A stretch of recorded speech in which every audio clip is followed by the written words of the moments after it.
What up, y'all? I got a story here from Law and Crime. Let's get into it. Our story begins in a suburb of Maricopa, Arizona. A man is talking on the phone with his sister as he drives home. He turns down the street that connects to his driveway. He notes to him this is the final time he will drive down this street. He turns into his driveway and pulls into the garage. He puts the car in park and tells his sister to hold on as he changes the call over from the car's Bluetooth to his cell phone. During what should have been a period of silence, the sister heard her brother say, "Holy shit," followed by 3 loud booms.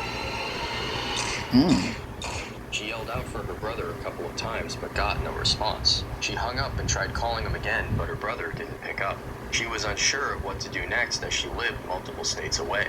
Seconds after the gunshots were fired, neighbors called the police. Within minutes, 2 Maricopa police officers arrived on the scene. Neighbors point them toward a house with the garage door open and a car inside. One of the officers walks up the driveway and towards the driver's side of the car. We got a police car in this vehicle. We need to roll fire quick. Mm. Hey man, you with me? Damn. Hey man, stay with me, buddy.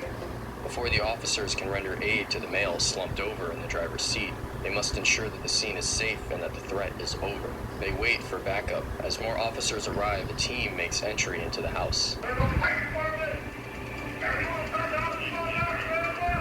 Ultimately, they didn't find anyone inside the house and nothing appeared to have been tampered with. They go back to the victim, put pressure on his injuries, and check for a pulse. The fire department showed up shortly after and connected EKGs to check for a heart rhythm.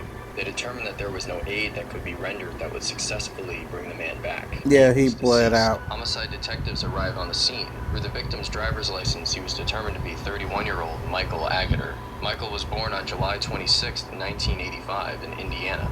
He was the oldest of 4 children. As the big brother, Michael set an example for his siblings. In 2002, Michael's family moved to Urbana, Ohio. This is where Michael's love of sports took hold. During high school, he was on the football team. His dad, Mark Agater, was the coach. After a year of college, Michael decided he was ready to enter the workforce. He got a job at a local mortgage company. In 2010, Michael went on a trip to Arizona to visit relatives. He enjoyed the area so much that this time he checked out a possible new job. After an interview, Michael was offered the job, and it was an opportunity the 25-year-old could not pass up. When he returned home, he told his family that he accepted a job offer in Arizona and that he would be moving soon. Michael made the move to the Phoenix area and began working at Wells Fargo. Less than a year later, Michael's friend Chris also moved to Arizona. The two became roommates. By 2013, Michael's future looked bright and he wanted someone to share it with. He began online dating. The first match he had online was with a woman named Catherine Sinkovich. Eventually, they met in person and their chemistry was undeniable. She was a very daring person. On one of their first dates, they went skydiving. However, Michael learned that Catherine's carefree exterior masked a tragic past. Catherine's ancestry is Russian, but she grew up in Southern California as one of 8 children. Both of her parents were deceased. When she was 13, she found her mother dead on the kitchen floor. Catherine's older sister ended up raising her. Catherine kept this painful childhood to herself. After dating for several months, Michael took Catherine to Ohio to meet his family. Everything went well, and the family thought Catherine was great. Once back in Arizona, the couple took another big step when Catherine presented him with a gift, a dog they named Darwin. Michael loved this dog to the point where he hung up pictures in their house, the same way people hang up pictures of their family. In the spring of 2016, Michael called his family to deliver some exciting news. Catherine was pregnant. Everyone in the family was excited, but during her pregnancy, Michael and Catherine's relationship took a turn for the worse. She accused him of cheating on her. Michael was shocked by her allegations. He tried his best to make her happy, but there were just too many problems. He decided that he couldn't raise a child in that environment. He made the decision to leave. He hoped that Catherine would reconcile with him after the baby was born. But just months later, this new father is found dead in his garage. Authorities begin a sweep of the crime scene. The weapon used to kill Michael was not at the scene. However, detectives did recover 3 shell casings inside the garage. It was clear that Michael was ambushed as he still had his sunglasses on and his car was left running. Of the 3 shots that were fired, Michael was hit twice, once in the head and once in the back. The remaining shot struck the B-pillar. In front of the house, investigators find a shoe imprint in the mud that was likely made by the killer.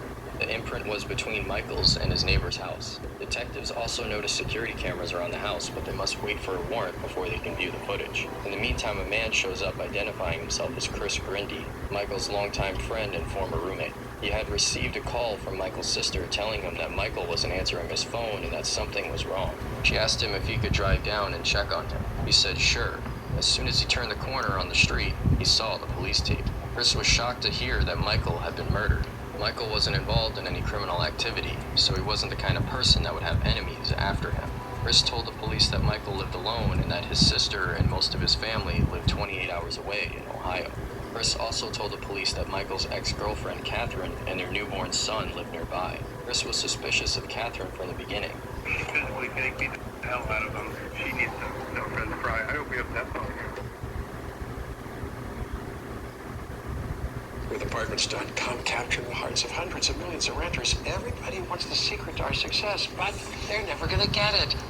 In the beginning. She physically can't beat the hell out of him. She needs no friends fry. I hope we have that phone.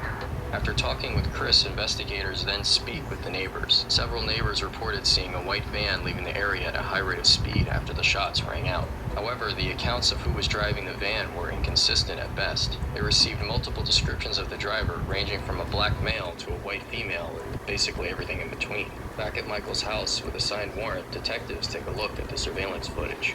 A white minivan can be seen parked across the street. A few minutes pass. Then, as Michael's white Lexus is seen pulling into the garage, a person dressed in all black exits the van. The person ran across the front of Michael's house and up the driveway. Then, 11 seconds later, that same person is seen running away toward the minivan. The person gets in the van and drives away. Between the angle of the cameras and the hoodie worn by the assailant, investigators were unable to see any identifying characteristics. Detectives notify next of kin of Michael's death. Michael's family begins the long journey from Ohio to Arizona. With the statements made by Chris, detectives turn their attention to locating Michael's ex, Catherine. They look up the make and model of her vehicle and discover that she drives a blue car, not a white minivan. That same day, authorities track down Catherine to a home in Mesa, just a 40-minute drive from where Michael was shot. When the officers arrive, they observe Catherine's vehicle and a white minivan in the driveway. They run the van's license plate. It comes back to a Bridget Hopkins. They make contact with both Catherine and Bridget at the residence. When detectives inform Catherine of Michael's death, she displays no emotion. Detectives ask both Catherine and Bridget to come down to the police department. They both agreed. When asked about her whereabouts, Catherine states that she was at work all day. She works with Bridget at a mortgage company. During the interview, Catherine was acting as if she couldn't be bothered with answering the questions. Yeah,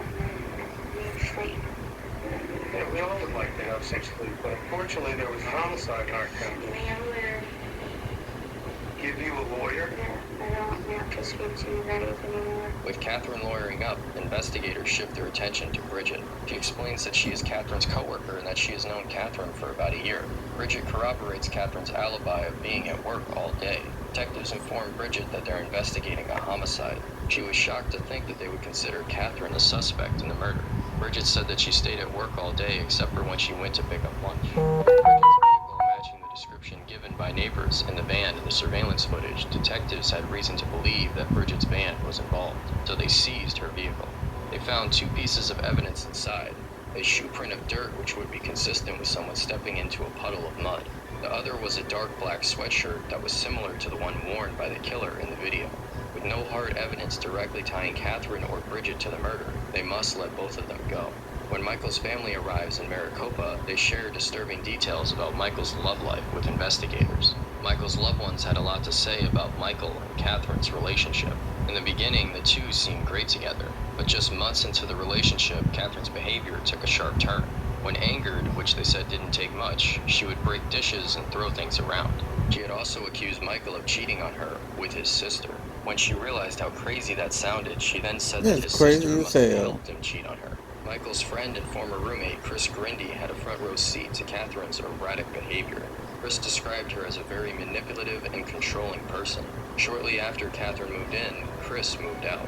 Michael tried his best to hold on, even as the relationship deteriorated. He tried to make things work, but the verbal abuse turned physical. She had knocked him out on multiple occasions. She had also headbutted him. In March 2016, Catherine revealed that she was pregnant. Michael told friends and family that he had no plans to marry her, but that he wanted to support his child. Not long after the news of the pregnancy, Michael was finally ready to break it off. 4 months after moving out, Chris received a call from Michael. Michael said that Catherine had bitten him and that it required stitches. Because of all this, Michael decided to leave. Around 8 months before he was found dead, Michael took the dog Darwin and moved into a home in Maricopa. Catherine was furious. She hired a private investigator to find out where he lived. She waited for him to leave one day, grabbed the dog Darwin, and left with him. Investigators learned that Michael tried to take legal action on his own against Catherine. Yet an order of protection was placed in April of 2016. He had also gotten permission from the owner of the house he rented to install video cameras in case any other incidents took place. However, Catherine refused to let up. Following the birth of her son in October 2016, she launched a vicious and hurtful campaign against Michael. He was just starting to get his parental rights. After this was happening, Catherine announced in court that Michael wasn't the father. The court judge ordered that there be DNA testing. In fact, when Michael was returning home on the day he was killed, he was returning home from taking the parental test. With this new information about Catherine, detectives head to the mortgage company where she works with her friend Bridget. They speak with building security and ask to see surveillance footage from the day of the murder. Detectives find that less than a minute after Bridget left the cubicle area to eat lunch in the break room, Catherine is seen leaving the building. A minute later, at 12:34 p.m., a van can be seen leaving the parking lot. At 3:19 p.m., about 3 hours later, the van returns. 1 minute after that, Catherine is seen entering the building. What had Catherine been up to for those 3 hours? The next day, detectives obtain a warrant for Catherine's cell phone records. Her cell phone pings show her leaving work at around 12:30 p.m., then near her apartment at 1:16 p.m. After that, the phone shuts off. The next time the phone pings is at 3:22 p.m. back at the mortgage company. 4 days after the murder, detectives return to the mortgage company and learn that Catherine hadn't shown up for work, but that Bridget was there. They confront Bridget with the fact that Catherine used her van. She had no idea that Catherine had taken her vehicle. She told detectives that Catherine was determined to keep Michael away from the baby. She wanted him to have nothing to do with the baby if he wasn't going to be with her. Catherine told Bridget that she was the victim of the relationship. With all of the evidence, detectives had enough for an arrest warrant for Catherine. However, she had not been heard from since being released on the 17th. Police check her home, but she and the baby are nowhere to be found. A day later, the police received a call from a friend of Catherine. He said that Catherine had called him and asked if she could stay with him. She also asked him not to look into Michael's death. This odd comment caused him to contact the police. Law enforcement rushed to the man's home. Catherine, are you? Come on, you're not alone. Turn around. Stop, turn around. Walk to the other way. Put your hands behind your head. The fugitive task force went in and arrested Catherine. She had the baby with her, but showed no concern that she was leaving without the child. Her son was unharmed and taken to the Arizona Department of Child Safety. 2 days after the arrest was made, the paternity test results came back. Michael was in fact the father. Michael's mother, Leslie, was then able to take custody of the child. In May 2019, Catherine's trial began.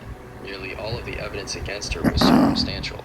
Prosecutors alleged that on December 16, 2016, Catherine stole Bridget's van keys. She then snuck away from work, waited for Michael to return home, and then fired 3 shots into his car. On May 7, 2019, the jury delivered its verdict. Guilty. Catherine was sentenced to life in prison without parole.